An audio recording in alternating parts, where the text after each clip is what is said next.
नमस्कार, मी अक्षय नागरे, न्यूज 24 वरनं. आत्ताच एक मोठी खळबळजनक बातमी समोर आलेली आहे. एक मुंबई-पुणे एक्सप्रेस हायवेवर खूप मोठा भीषण अपघात झालेला आहे. एक रसायनाने भरलेला टँकर हा अचानक समोरून येणाऱ्या बसवर आदळला आणि हा मोठा भीषण अपघात झालेला आहे. हा अपघात एवढा भीषण होता की दोन्ही वाहनांनी जागीच पेट घेतलेला आहे. तुम्ही पाहू शकता दोन्ही वाहनांची परिस्थिती कशी झालेली आहे. तर यामध्ये नेमका दोष कोणाचा याचा आता शोधाशोध चालू आहे. आणि प्राथमिक माहितीनुसार अशी माहिती मिळाली आहे की टँकर चालकाचा ताबा सुटल्यामुळे आणि टँकरचा ब्रेक फेल झाल्यामुळे हा टँकर समोरून येणाऱ्या बसवर जोरात आदळला आहे आणि हा मोठा अपघात झालेला आहे.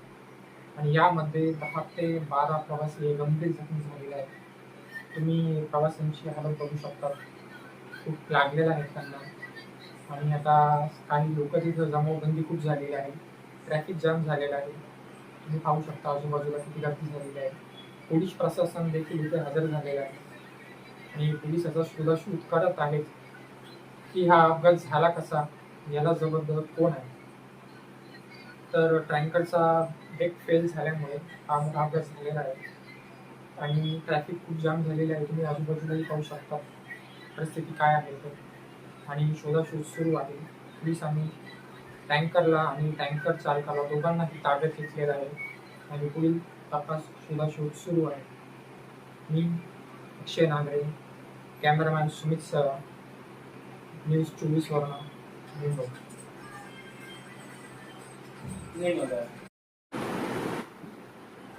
नमस्कार, मी अक्षय नागरे, न्यूज 24 वरनं. आत्ताच एक मोठी खळबळजनक बातमी समोर आलेली आहे.